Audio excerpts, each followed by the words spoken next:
Bismillahirrahmanirrahim. Assalamualaikum warahmatullahi wabarakatuh.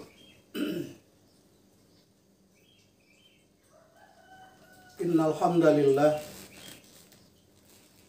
asyhadu an la ilaha illallah wahdahu la syarikalah wa asyhadu anna Muhammadan abduhu wa rasuluh sallallahu alaihi wasallam la nabiyya ba'dah.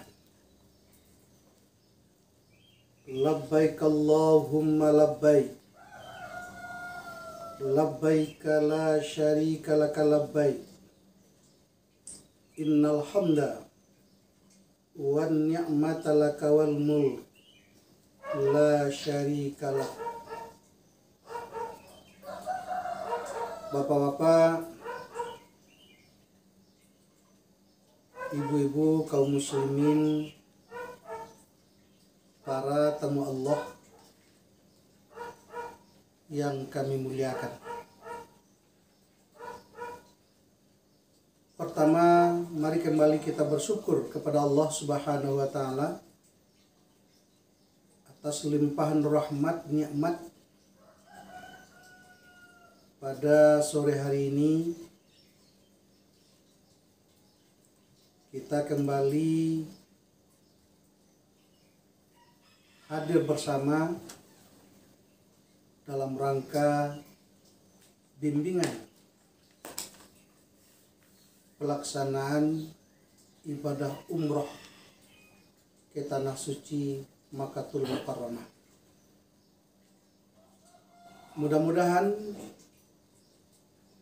pertemuan kita pada hari ini akan membuahkan hasil,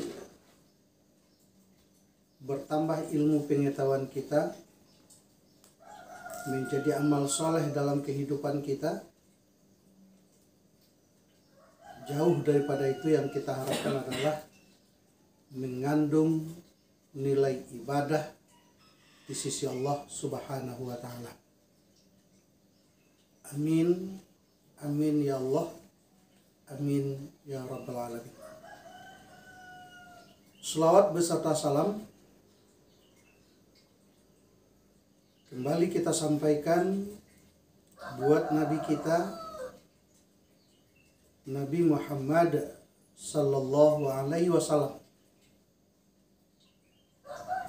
yang mana beliau merupakan suri tauladan dalam menjalani kehidupan dunia untuk mendapatkan kehidupan akhirat yang lebih baik, dengan mengucapkan Allahumma salli ala Sayyidina Muhammad wa ala ali Sayyidina Muhammad. Bapak-bapak dan ibu-ibu kaum muslimin, para tamu Allah yang berbahagia,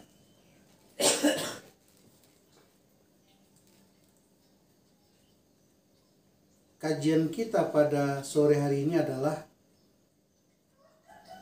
keutamaan melaksanakan ibadah umroh ke tanah suci. Jadi keutamaan melaksanakan ibadah umroh ke tanah suci. Sebagaimana firman Allah Subhanahu wa taala, kita diperintahkan untuk menyempurnakan ibadah haji dan umroh karena Allah. Fatimul hajja wal umrata lillah. Sempurnakanlah ibadah haji dan umrahmu karena Allah Subhanahu wa taala. Jadi pada hari ini kita akan mencoba membahas keutamaan melaksanakan ibadah umrah.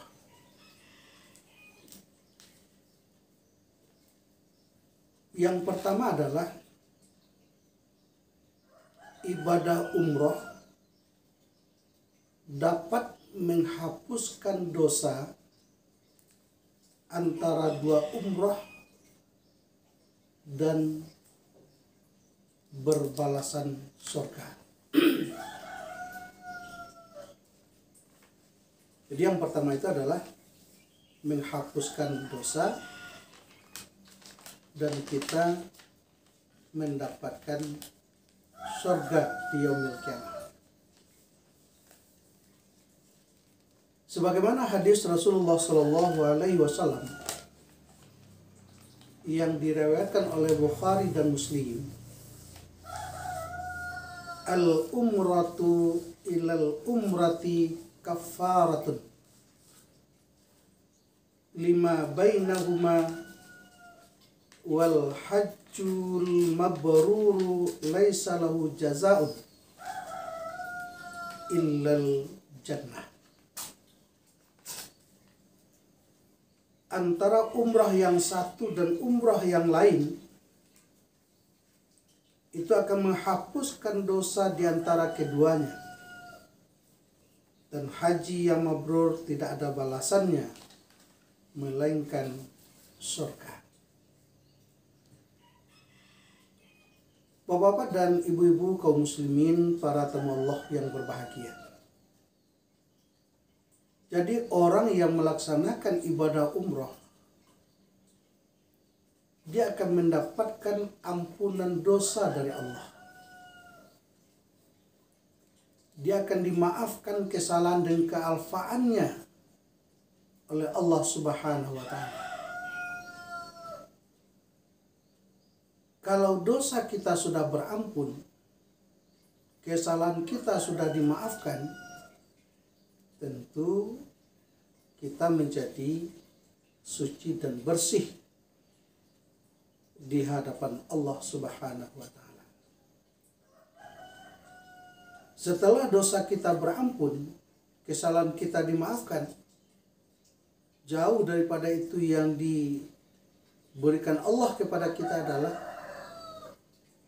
kita akan mendapatkan surga di yaumil kiamah. Karena tidak ada haji yang mabrur, umrah yang mabrur, balasannya kata Allah adalah surga. Bapak-bapak dan ibu-ibu kaum muslimin, para tamu Allah yang berbahagia. Yang kedua, ibadah umrah yang kita lakukan ke tanah suci Makkahul Mukarramah, nilai pahalanya setara dengan nilai jihad di jalan Allah.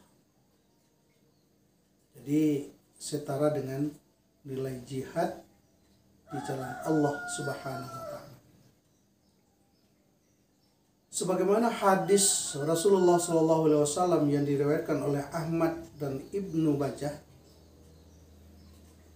ya Rasulullah ala nisa'i jihadun. Qal, na'am, alaihinna jihadun la qitalu fihi al-hajj wal umrah. Wahai Rasulullah, apakah wanita juga wajib berjihad?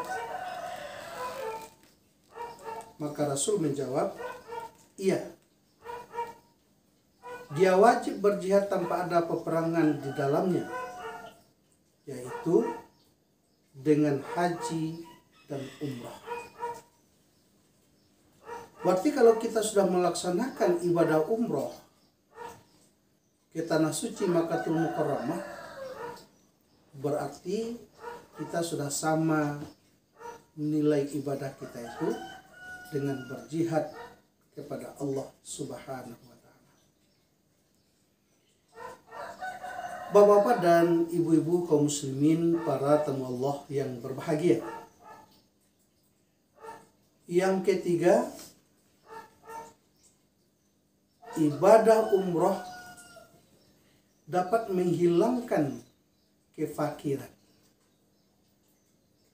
Jadi ibadah umrah dapat menghilangkan kefakiran.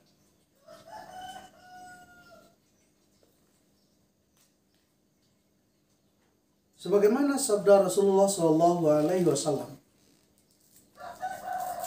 tabi'u bainal haji wal umrah, fa innahuma yanfiyanil faqra waz zunuba kama yanfil kiru khabasal hadid waz zahabi wal fiddati wa laysa lil hajjatil mabrurah sawabun illal jannah. Ikutkanlah umrah kepada haji, karena keduanya menghilangkan kefakiran dan dosa-dosa, sebagaimana pembakaran menghilangkan karat besi, emas, dan perak. Sementara tidak ada pahala bagi haji yang mabrur kecuali adalah surga. Hadis yang diriwayatkan oleh Nasai, At-Tirmidzi, Ahmad, menurut Syekh Albani, hadis ini adalah hasan dan sahih.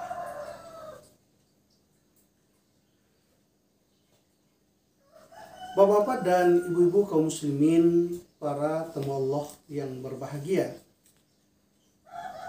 Yang keempat, umrah Ramadan setara dengan haji bersama Rasulullah Shallallahu Alaihi Wasallam. Sebagaimana hadis yang diriwayatkan oleh Bukhari Muslim, An Ibn Abbasin radhiyallahu anhuma yukhbiruna yaqul qala Rasulullah sallallahu alaihi wasallam imra'atin minal ansar sammaha banu Abbasin fanasitus maha ma mana'aki an tuhajjina ma'ana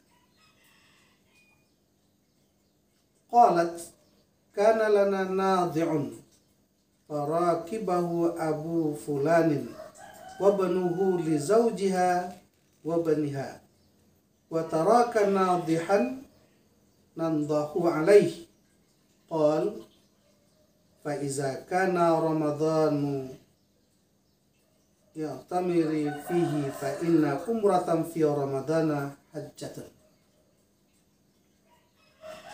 Artinya, ia berkata bahwa Rasulullah SAW pernah bertanya kepada seorang wanita, apa alasanmu sehingga tidak ikut berhaji bersama kami? Wanita itu menjawab, aku punya tugas memberi minum seekor unta, yang mana unta itu ditunggangi oleh ayah Fulan dan anaknya. Ditunggangi suami dan anaknya, ia meninggalkan unta tanpa diberi minum. Lantas kamilah yang bertugas membawakan air pada unta tersebut. Lantas Rasulullah SAW bersabda, jika Ramadan tiba, berumrahlah. Saat itu, karena umrah pada bulan Ramadan senilai ibadahnya sama dengan haji. Bapak-bapak, saudara-saudara kaum muslimin, para tamu Allah yang berbahagia.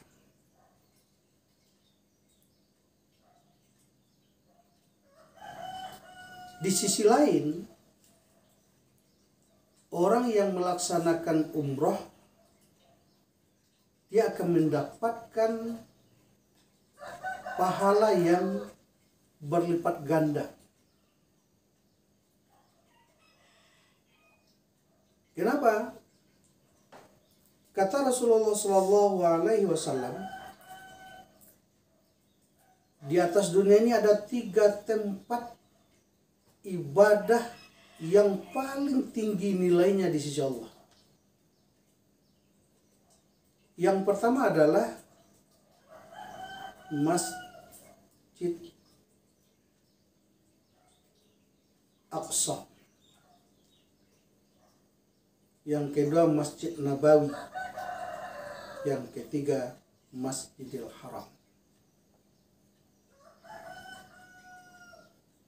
Orang yang melaksanakan ibadah, sholat, membaca Al-Quran, berzikir, bertasbih, bertahlil, membaca sholawat, berinfak, bersedekah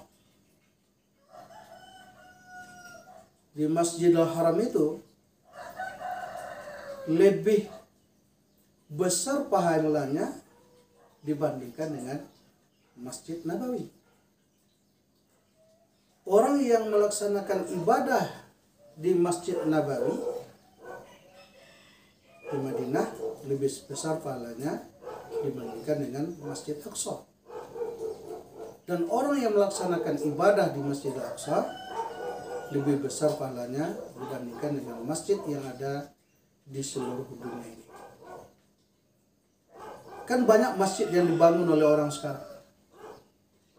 Yang pembangunan masjid yang ada di dunia sekarang bahkan hampir menyamai masjid yang ada di Nabawi dan Kota Mekah. Tetapi nilai pahalanya tidak sama dengan pahala kita melaksanakan ibadah di Masjid Nabawi dan Masjid di Baitullah. Oleh karena itu kaum muslimin para tamu Allah yang berbahagia, marilah melihat begitu besarnya keutamaan ibadah umroh yang kita dapati bagi orang-orang yang melaksanakannya, maka berniatlah kita untuk melakukan ibadah umrah. Kalau bisa ibadah umrah itu setiap bulan, kalau tidak 1 kali setahun, minimal 1 kali seumur hidup. Kalau untuk haji, karena begitu antri panjang pada hari ini, mendaftar kita hari ini bisa berangkat ke Tanah Suci 15 tahun atau 20 tahun akan datang. Apalagi kita yang sudah berumur ini, apakah kita akan tercapai dengan mendaftar sekarang atau tidak, Allahu a'lam. Tetapi yang lebih cepat, yang lebih gampang untuk saat ini adalah melaksanakan ibadah umrah. Mudah-mudahan setelah pandemi ini, COVID-19 ini berlalu, kita bisa melaksanakan ibadah umrah sebagaimana tahun-tahun yang telah berlalu. Tentu kita berdoa kepada Allah, mudah-mudahan badai ini cepat berlalu sehingga kita bisa melaksanakan ibadah umrah, berkunjung ke tanah suci Makkahul Mukarramah dan berziarah ke makam Rasulullah SAW. Demikianlah yang bisa kita sampaikan, mudah-mudahan bermanfaat bagi kita bersama. Terima kasih. Wabillahi taufiq wal hidayah. Wallahu muwaffiq ila aqwamit thariq. Wassalamualaikum warahmatullahi wabarakatuh.